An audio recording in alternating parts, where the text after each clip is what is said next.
Hi, welcome to my channel, Charlene's World. Of course, my name is Charlene.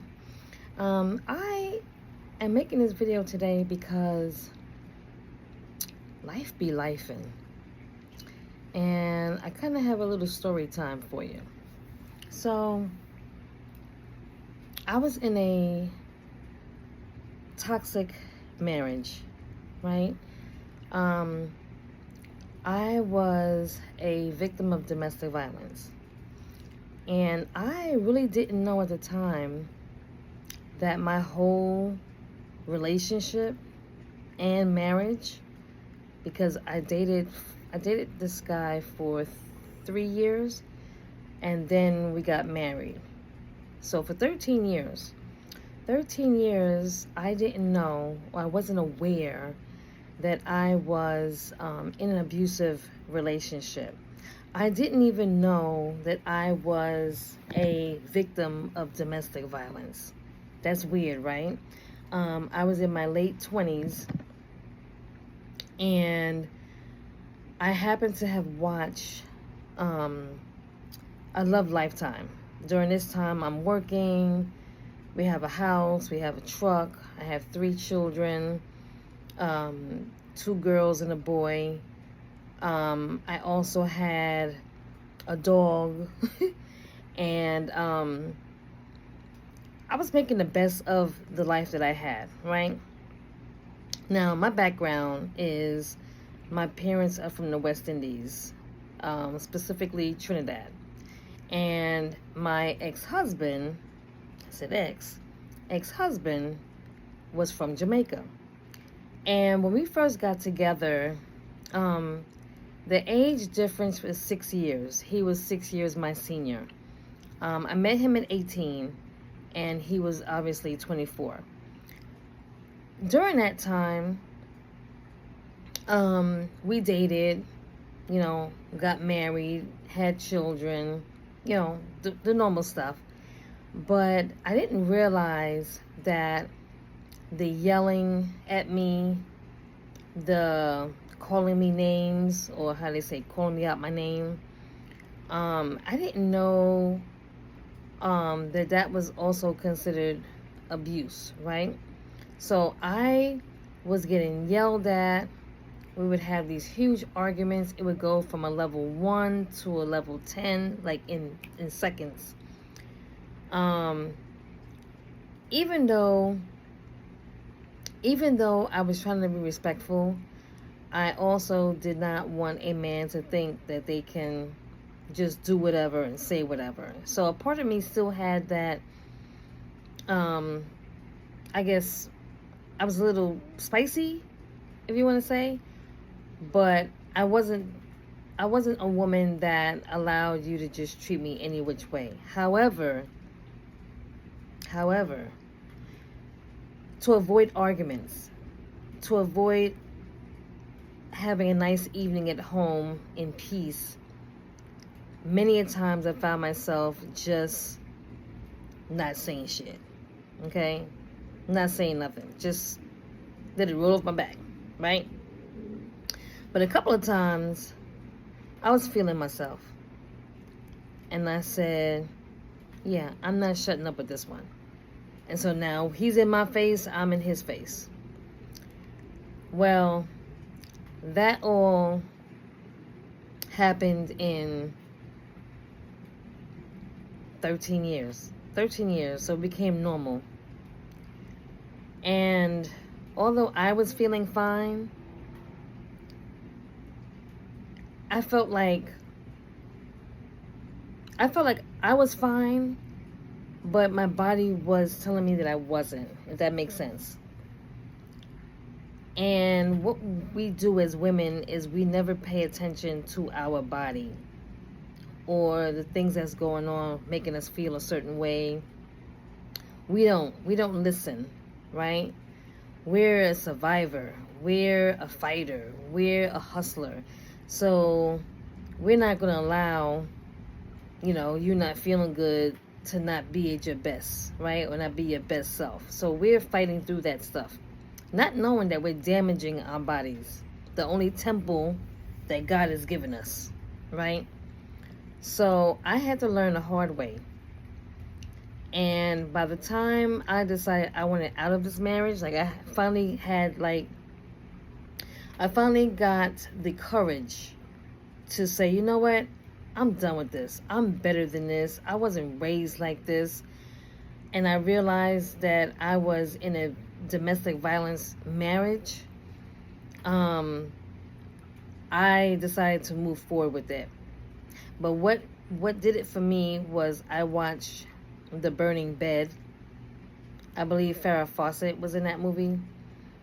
And we're talking about, this is late 90s, early 2000s, because 9/11 happened in 2001. So it happened around that time. And that's when I filed my divorce. That's when I also found out from that movie that I was her.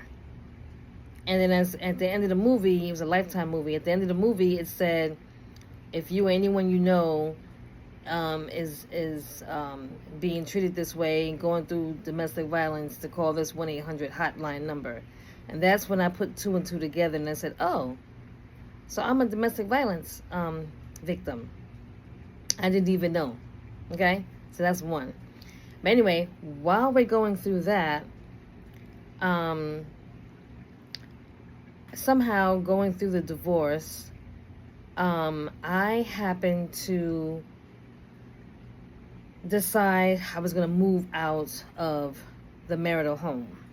It was in my name, but I was like, I'm not trying to stay here and deal with this nonsense with him. I'm out of here. Mind you, I still have 3 young children at home. But what I did was, I told him, give me about a month or so. I'm going to go to New York. That's where I'm from. I'm going back to New York. I'm going to get me a job. And as soon as I land me a job, I'm going to find a place. And then you could bring the kids to me. Because he drove back then. And of course, the car was in my name. So he drove. I didn't drive. So that's a whole other story. But so I told him, once I'm going to leave the house to you. You handle the kids. You take care of the mortgage or whatever. I had him sign documents, had it notarized that he had to make the house payment, the whole nine, which he didn't. I didn't realize this until after the fact. But he didn't do any of that stuff. What he did do was he brought the kids down to me. But before he brought the kids down to me from Michigan to New York, I started having a life, right? I left this abusive marriage. I'm in the middle of my divorce. I think at this time I had literally 2 weeks before my divorce was finalized. Like, I would have to travel back to Michigan for the hearing. So I'm working at FedEx, doing my thing, talking to my children. They're going to be coming soon. I'm out hanging out with my sisters. They're my best friends. So I'm hanging out with them. We're going out to clubs. We're going out to eat. We're going shopping. We're doing the most, right? And I'm for the first time, I'm learning how to pick out my own clothes, put on makeup, feel good about myself, accept a compliment from a man, drink alcohol. I never did any of those things. Because when I got married, or when I met him, I was 18. When I got married, I was 21 or 22. And I was living the married life. So there was no going to the club, dressing up, hanging out, this, that, and the other. And then he was jealous. So anything I wore to work, I used to wear suits. I would go to work and he would be at my desk for no reason. Oh, I called you and you didn't answer the phone, so I figured let me come up here. That was some stalker stuff. But I say this to say, I felt fine. I was good. Whole 13 years with him, I was fine. But guess what happened? My body shut down on me. On the way, okay, so my sister said, hey, there's a club. I forgot what it was. It was a club but they were celebrating birthdays or something. And she said, "You want to go?" And I said, "Yeah, sure." So I had picked out a beautiful suit, beautiful outfit. It's black pants, and a long skirted jacket. I was smelling good. I was looking good. Hair was done. You couldn't tell me nothing. Okay, so I go to her house, meet up with her. We jump on the bus because, we're in New York. We're in Brooklyn. We don't have to. I mean, you could drive, but I wasn't driving then. I didn't have a license, and neither did she. So we hopped on the bus. That's normal. So around midnight, we hop on the bus, and the bus was coming down. What street was that? I forgot what street that was, but anyway, it was a street in Brooklyn, not too far from downtown Brooklyn, if you know Brooklyn. And we were, we caught the bus. We got on the bus, and I remember the bus driver. He was a heavy-set black guy, and I was 31. I was 30, so this bus driver had to be about that age. So we got on the bus, looking all cute, smelling all cute. And he says, as we got on the bus, we paid, and then we're walking towards the back of the bus. And it's empty, because it's just us. It's midnight. He says, "Ooh, you guys smell good." He said, "What's that?" And so I'm the closest one to him, so I'm thinking it's me. So I'm like, "You don't want to know what this is?" So he said, "Nah, I want to know what it is." So I chuckled a little bit, and I was like, "Yeah, I don't know if you really want to know." He said, "No, I really want to know." I said, "Okay." I said, "It's called Sex Me All Over." He said, "What?" He said, "That smells really good." Now, it was an oil that I had purchased on the street in Brooklyn. All the vendors out there selling their Muslim oils. And I had gotten that oil. So it was funny because we laughed about it. And then I walked to the back of the bus, sat down.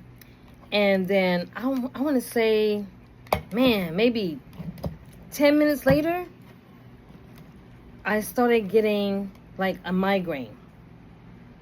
Now, not a regular migraine. Migraine is, when you get a migraine or a headache. Headache is one thing. Migraine is even more intense. Well, this was a migraine on 10. And I knew something wasn't right. At that time, I had just gotten a cell phone, the flip phone. My sister didn't have a phone. So, I'm sorry, I'm hot. I'm going through menopause.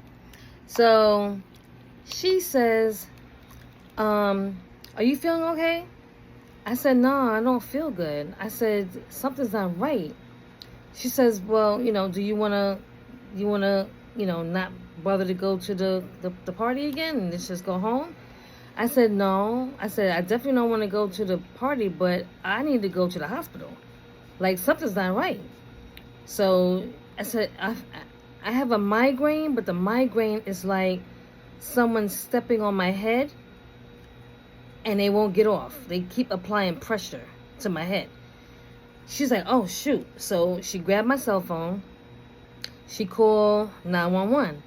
Of course, we're on the bus, so I can't continue on the bus. We got to get off the bus for her to call 911. So I was able to at least get up and walk. So we ran to the front of the bus to get out. We got off the bus. I literally, after the last step off the bus, I literally fell to the floor, to the ground. So she's calling 911. She's saying something happened to my sister. She's not feeling good. We just got off the bus. She's giving them where our exact location was. To me, it felt like a very long time. No one came. Okay? She called the ambulance. No one came. She called again. This time she called and she's hysterical because I'm her big sis. And I don't get sick, right? I'm the one that's always watching over them.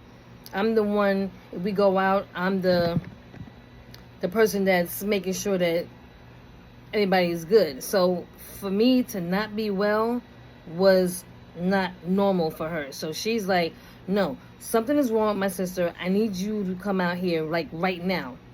So they came. They got me. Well, when they came, I won't say they got me. They came. They said, hey, we need you to let us know where you were going, if you had any drinks. And she's letting them know that we didn't get to the club. We were on the bus. We didn't make it. We got off the bus for you to come see her, right? So they asked me what my name was. I told them. Unbeknownst to me giving my full name, I'm not going to say it here, but me giving my full name, they're like, you sure you weren't drinking? And my sister's like, we didn't get to the club yet, and she doesn't drink. So they're asking me my name again. I say it. It's sounding gibberish. They can't make out what I'm saying. I know what I'm saying. I can hear myself saying my name, but they're not hearing that. They're hearing something else, which is giving them, oh, she's been drinking, or she's high. So if it wasn't for my sister, I'd still be on that ground trying to explain to them that I'm not, something's wrong. Anywho, she finally convinced them to stop playing around and take her sister to the hospital because something's not right. They did. They took me to the nearest hospital. However, for what was going on with me, they couldn't handle it at that hospital. So they had to fly me through a helicopter to another hospital, a big-time hospital in Manhattan, New York City. I'm not aware of any of this. I couldn't tell you what happened. I don't know. I was out. Like, once I couldn't talk anymore, and they actually got me up off the ground, I don't remember going into the ambulance. I don't remember going into the hospital, being wheeled on a bed, being flown to another hospital. I don't remember any of that, okay? But my sister is giving me all this information. So we get there.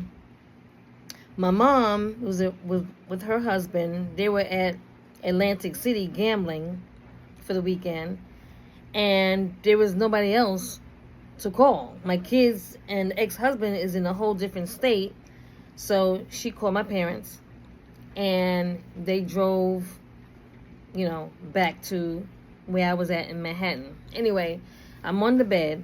I don't know what's going on. All I know is, as a mom, a single mom, I'm thinking, oh my God, I didn't pay my last premium for my life insurance. I don't know what's going on with me. Am I dying? My youngest daughter was 3. Then my son, he was 7. And then my other daughter is 8. I'm like, I can't leave right now. I can't leave my babies, and I can't leave them with him. I can't do it. But I'm saying this in my mind, in my head. I'm talking to myself.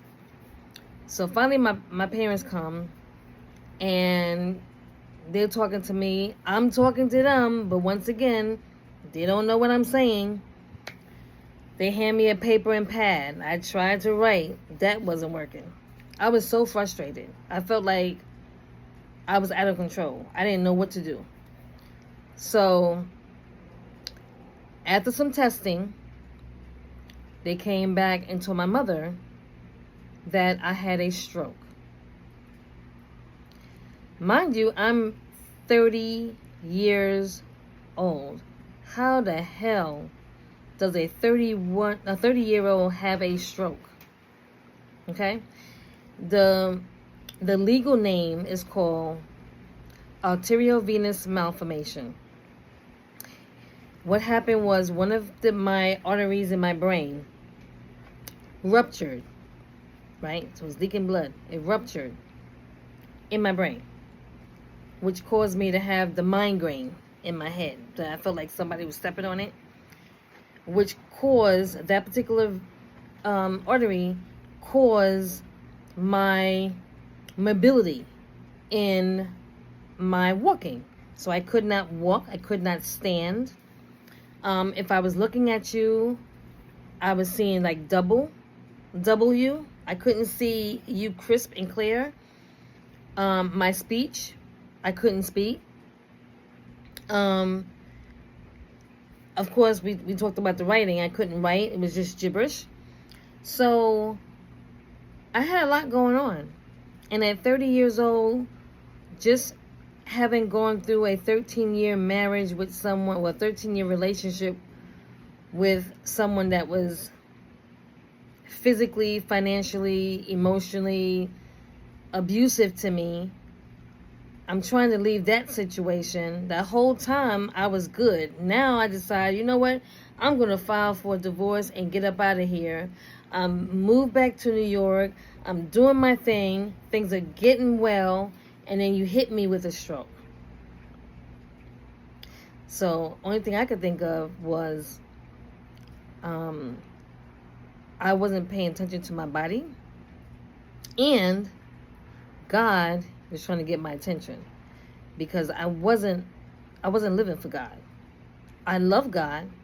I knew that He provided for me all this time. He took care of me and my kids all this time, but I wasn't giving Him thanks. I wasn't giving Him any type of attention. I wasn't making Him first in my life.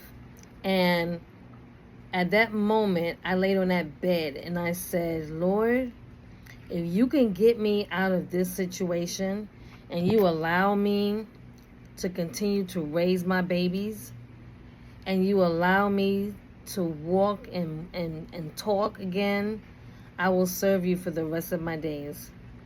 I will do whatever you want me to do, no questions asked, and I will serve you.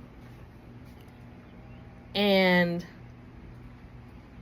I don't know if at that time I really believed that He would take care of me.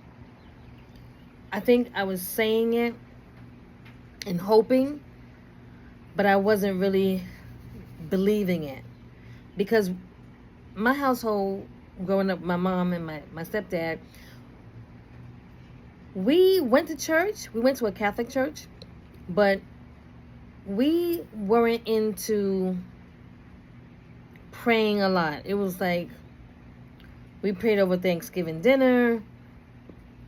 You know, we said our bedtime prayer. It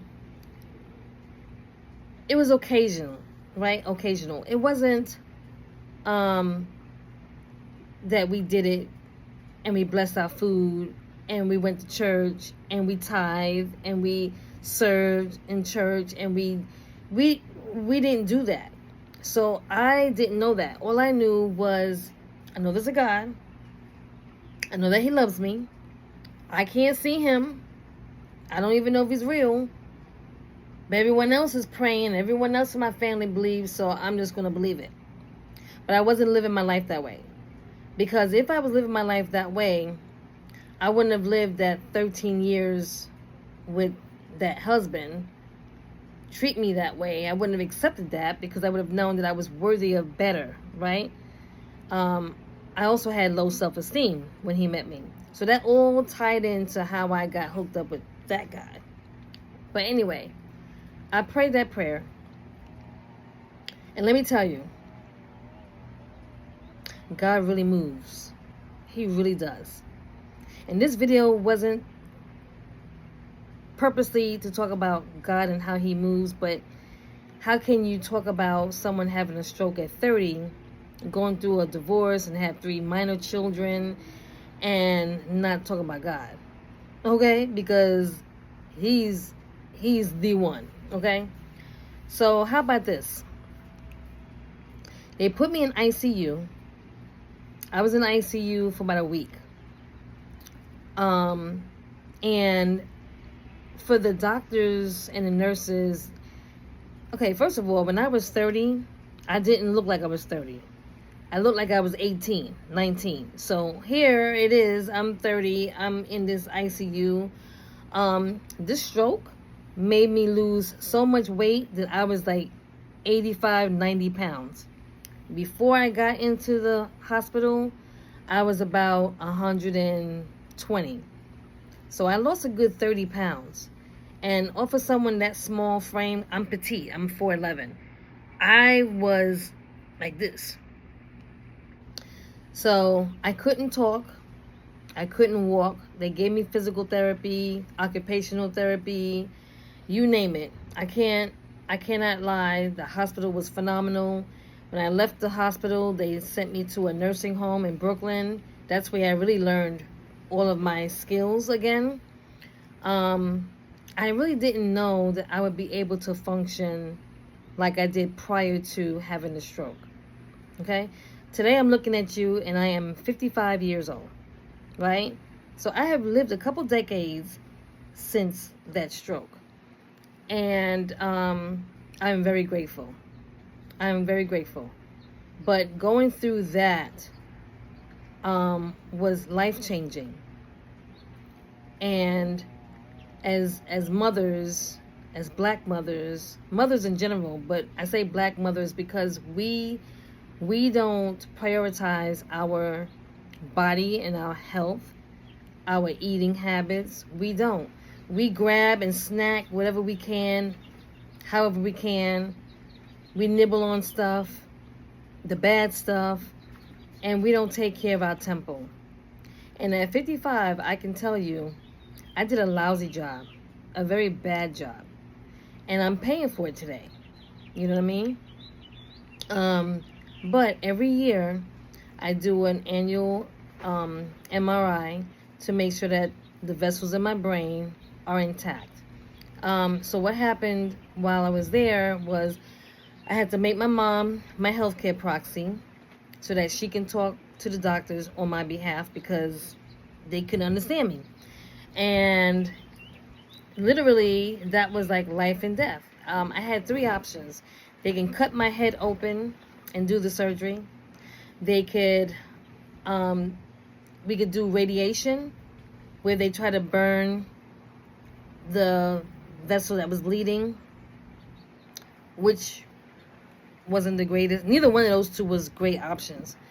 Or the third option, which was embolization. They go through your groin. I was up for that. They went through my groin, and I was looking on the screen on the side, and I could see them going into my vessel, into my head. What they did was they sealed the vessel, the artery. They sealed it. And that's why every year I have to go back and take a MRI so they can see that it's good. So as of today, knock on wood, your girl's good. Okay? I'm good. But going through that at 30 years old was very scary. When I came out of the ICU, and then they put me in a room, had my own room, it was good. And then I left there and went to the nursing home. And my doctor, a white Jewish doctor, and I say that because he was, if it wasn't for him, I think I would have, I don't know, I don't think I would have got out of that chair as quickly as I did. He didn't play. He was almost like a black doctor in a white body. He said, okay, Miss Blank, I need to see you try to stand up out of your wheelchair. Mind you, I've been there for about a week or so, doing the other, therapies, but not walking. I was doing like leg strengthening exercises with the wheel, the bicycle. I was doing stuff on my arms. I was having to put like little blocks on a stick. It was like coordination. It was eye-hand coordination. I didn't know how to do that, so I had to learn. I couldn't stand, so how the hell am I going to walk? So when he came to me about a week or so after being in the nursing home, and of course everyone in there looking at me like, why is this young girl in here with all us old folks? But I was the talk of the nursing home because I was young. Anyway, so he said, okay, I need you to stand up. And I looked at him like, you forgot which patient you're talking to? I'm the one that had the stroke that don't know how to stand or walk, and you want me to stand up? So I'm looking at him like, what? You sure you got the right person? He said, you are Charlene, right? I said, yeah. He said, well, I need you to stand up. He want me to stand up.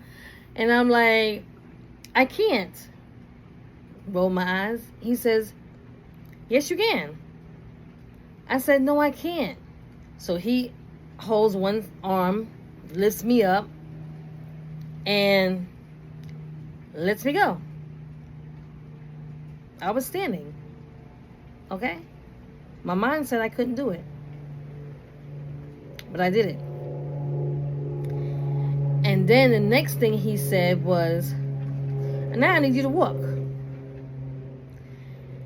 Now, the looks I gave him the first time about stand up, you know what the looks looked like when he asked me to start walking. I was like, what? So he hold my arm again, just to one side now. So I got to figure out how to, balance myself and put weight on one leg to be able to move the other leg. Now, you may be looking at me saying, how the hell you don't know how to walk? Well, I did not know how to walk. It reminded me of watching my children at a year old trying to walk, because my kids were a little late. They're standing there, but they're scared to make that walk, that step. And when they make that step, it's not a regular walk. It's like a little clump, clump, clump, clump. That's the way I looked when I started walking with this doctor on my side. I was doing clunk, clunk, clunk. There was no sexy in that walk, okay? There was no sexy. Yeah, I used to walk with a little something. That was not that. This was clump, clump, clump, clump, okay? And he held me, and we walked all the way down the hall and then back. Guess what this doctor said after that? All right, Charlene, now I need you to walk by yourself. Walk by yourself. Oh, my God. I was starting to feel a little bit more confident. Because from that morning, I had no idea that I would be able to get up out of my wheelchair and stand. I did not know that I'd be able to lean on to this doctor and start walking. And I really didn't believe that I'd be able to get up that morning and walk by myself down the hall and back. Got standing ovation and claps and everything from nurses, because they're like, go ahead, Charlene. Okay? That was the most proud moment that I ever been through. And ever since then, I'm getting all teary-eyed. Ever since then, I've been thanking God. Because a month before, I could have died from that stroke. It was in my brain. I could have died. Not only could I have died, but I would have left my children nothing. I would have left my children at that young age with no mommy. I wouldn't have had life insurance. I would have been in my grave turning and tossing because they were with their father, who I knew couldn't and wouldn't take good care of them.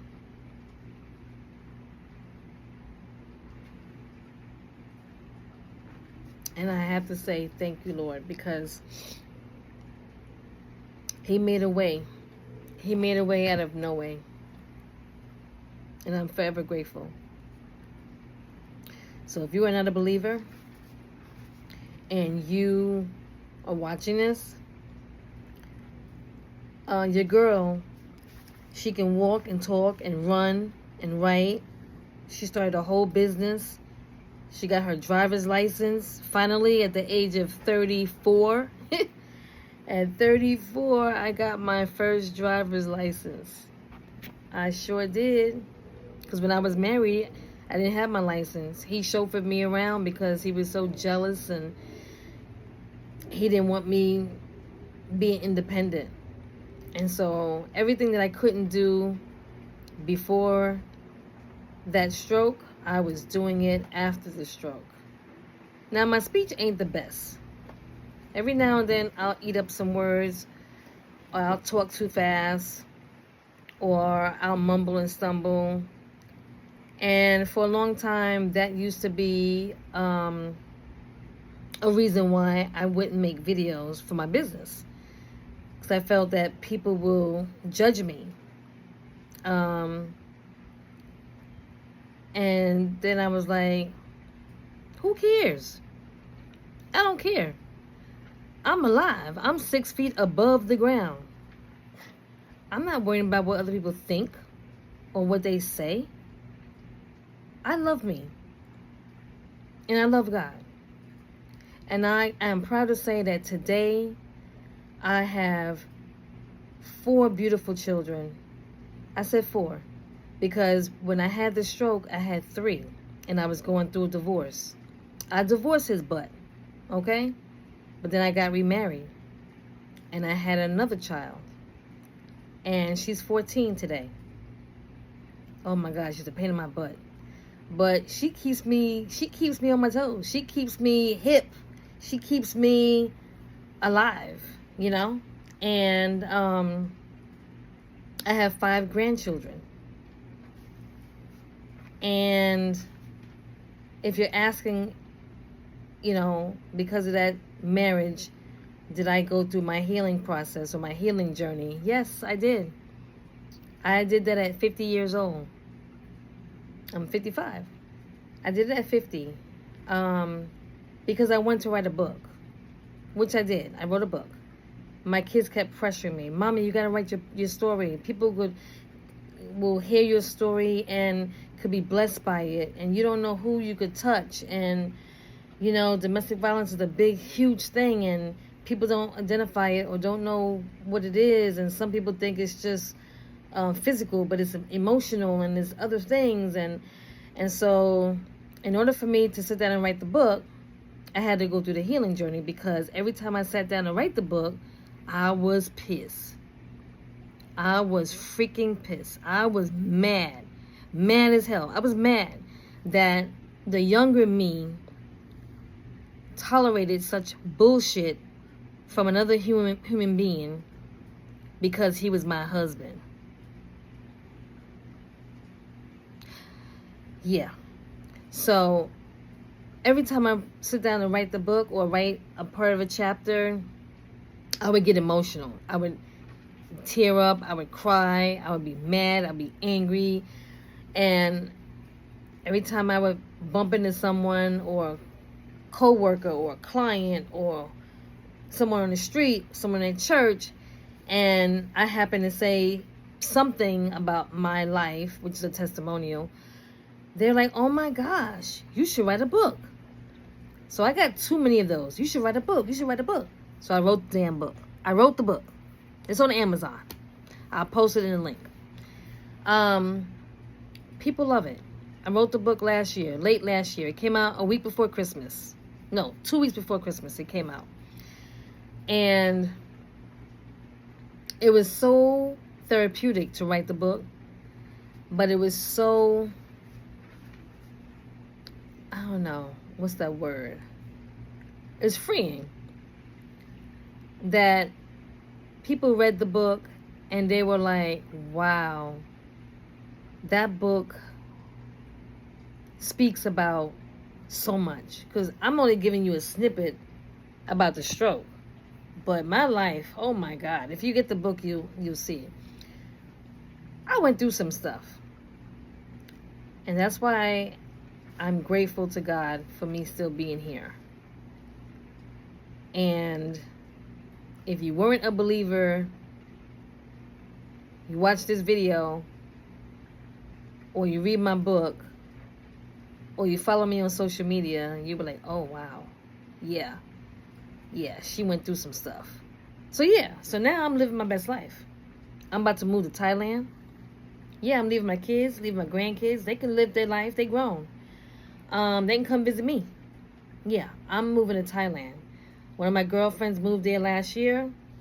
Me and the 14-year-old is going to be going there shortly to visit. I'm not sure if my 14-year-old is going to stay with me or stay with her dad, but we're going to figure it out. But I wasted too many years worrying about my kids, worrying about the husband, worrying about this, worrying about that, working a job. I'm over it. I'm over it. I'm about to live my life. You hear me? So, I may bring you on my journey when that happens. I'm probably thinking early next year. But I will have other videos about different phases of my life that may touch you. And if it does, subscribe. You'll have way lots, more stories to listen to watch. But the stroke at 30 was a big deal. It's unheard of, right? But as black women, I really need you guys to, I don't care how old you are.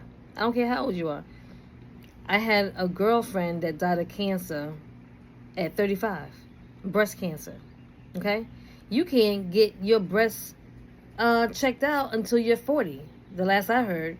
So how was we going to detect that, right? So when you don't feel good or your body ain't working according to how it's supposed to work, you need to go to the doctor and get checked out.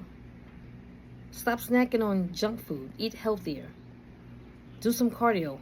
Walk around the block a couple times. Move your body so you can lose that fat. You know what I mean? Change your mindset. So many things that we could do to make our lives so much better. And instead of, entertaining negativity or being around negative people all the time, bringing you down, bringing your energy down, you too old for that. If you over 45, that should be in the past. That was in your 20s, your 30s.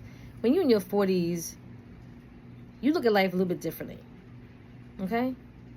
You need to start being around people that are positive, that speaks life into your life, that pours in good information and advice into your life, that prays for you, that loves you, that wants to see you happy and well and healthy. All that other stuff is garbage. Yeah, I'm from New York, so I speak this way. But yeah, all that other stuff is garbage. Just do better. Do better, take care of yourself. Try something different, something new. Go to the doctor at least once a year. Go get your physical, blood work done, your height, weight, your boobies checked out. Like, do all that stuff. Make sure your liver and your kidneys and lungs and your organs is healthy and is working the way it's supposed to. Okay? So, thanks for watching. Mwah. See you in my next one. Bye.